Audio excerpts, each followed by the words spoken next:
गंग गणपतये नमो नमः। श्रीमद् वाल्मीकि रामायण उत्तरकांड 8वां सर्ग। माल्यवान का युद्ध, अपराजय तथा सुमाली आदि सब राक्षसों को रसातल में प्रवेश। अगस्त जी कहते हैं, रघुनंदन पद्मनाभ भगवान विष्णु ने जब भागती हुई राक्षसों को सेना को पीछे की ओर से मारना आरंभ किया, तब माल्यवान लौट पड़ा, मानो महासागर अपने तटभूमि तक जाकर निर्मित हो गया। उसके नेत्र क्रोध से लाल हो रहे थे, मुकुट हिल रहा था। तब उस निशाचर ने भगवान पद्मनाभ से इस प्रकार कहा, नरेंद्र देव, जान पड़ता पुरातन छात्र धर्म को बिल्कुल नहीं जानता, तभी तो साधारण मनुष्य के भांति तुम्हारा मन युद्ध से विरत हो गया, तथा जो डर कर भागे जा रहे हैं, ऐसे हमें राक्षसों को भी मार रहे हैं। सुरेश्वर, जो युद्ध में विमुख हुआ सैनिकों के वध का पाप करता है, वह घातक के शरीर को त्याग करके परलोक में जाने पर पुण्यकर्मा पुरुषों को मिलने वाले स्वर्ग को नहीं पाता है। शंख चक्र तथा गदा धारण करने वाले देवता, यदि तुम्हारे हृदय में युद्ध का हौसला है तो मैं खड़ा हूँ, देखता हूँ तुम्हें कितना बल है, दिखाओ अपना पराक्रम। पर माल्यवान पर्वत के समान अविचल भाव से खड़े हुए राक्षस राज माल्यवान को देखकर देवराज इंद्र के छोटे भाई भगवान विष्णु ने उनसे कहा, देवताओं को तुम लोग से बड़ा भय उपस्थित हुआ। मैंने राक्षसों को संहार के प्रतिज्ञा करके उन्हें अभय दान दिया है, अतः इस रूप में मेरे द्वारा उस प्रतिज्ञा का ही पालन किया जा रहा है। मुझे अपने प्राण देकर भी सदा अपने देवताओं के लिए प्रिय कार्य करना, इसलिए तुम लोग भागकर रसातल में चले जाओ, तो भी मैं तुम्हारा वध किए बिना नहीं रहूँगा। लाल कमल के समान नेत्र वाले देवादेव वैष्णव जब इस प्रकार कर रहे थे, उसी समय अत्यंत कुपित होकर राक्षस माल्यवान ने अपनी शक्ति के द्वारा प्रहार करके भगवान विष्णु का वक्षस्थल विदीर्ण कर दिया। माल्यवान के हाथ से छूटकर घंटानाद करते हुए शक्ति श्रीहरि के छाती में जा लगी। वो मेघ के अंत में प्रकाशित होने वाले बिजली के समान शोभा पाने लगे।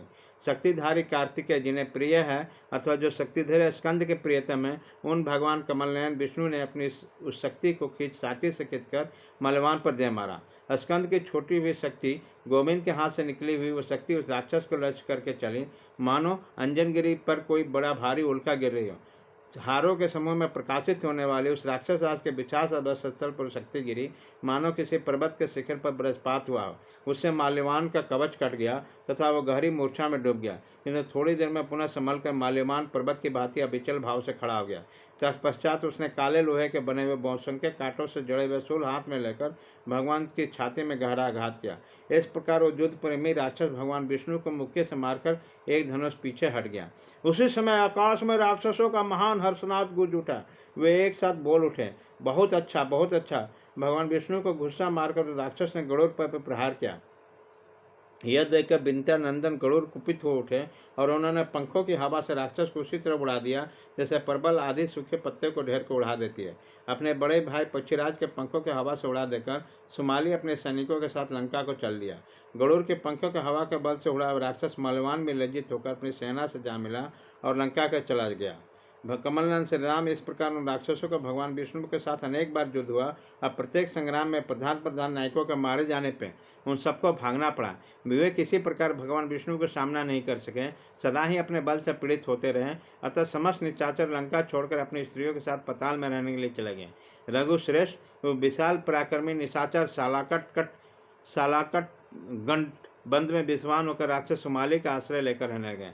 श्री राम, आपने पुलस्त्य वंश के जिन राक्षसों का विनाश किया है, उनकी अपेक्षा प्राचीन राक्षसों का पराक्रम अधिक था। सुमाली, माल्यवान और माली तथा आगे चलने वाले योद्धा, ये सभी महाभाग निशाचर रावण से भी बढ़कर बलवान थे।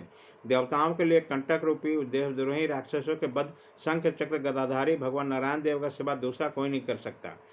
आप चार भुजाधारी सनातन देव भगवान नारायण ही हैं, आपको कोई परास्त नहीं कर सकता। आप अविनाशी प्रभु हैं, राक्षस के वध करने के लिए इस लोक में अवतीर्ण हुए हैं। आप ही इस प्रजाओं के श्रेष्ठा हैं और शरणागतों पर दया रखते हैं। जब जब धर्म की व्यवस्था को नष्ट करने वाले दस्यु पैदा हो जाते हैं, तब तब उस दस्यु को वध करने के लिए आप समय समय पर अवतार लेते हैं। नरेश्वर, इस प्रकार मैंने आपको राक्षसों का उत्पत्ति का पूरा प्रसंग ठीक सुना दिया। रघुवंश शिरोमणि, जब आप रावण तथा उसके पुत्रों का जन्म अनुपम प्रभाव का सारा वर्णन सुनिए। भगवान विष्णु के भय से पीड़ित होकर राक्षस सुमाली सुदीर्घ काल तक अपने पुत्र पौत्रों के साथ रसातल में विचरता रहा। इसी बीच में धनाध्यक्ष कुबेर ने लंका को अपना निवास स्थान बनाया। इस प्रकार श्री वाल्मीकि निर्मित आश्रमायण आदि काम के उत्तरकांड में 8वां सर्ग पूरा हुआ।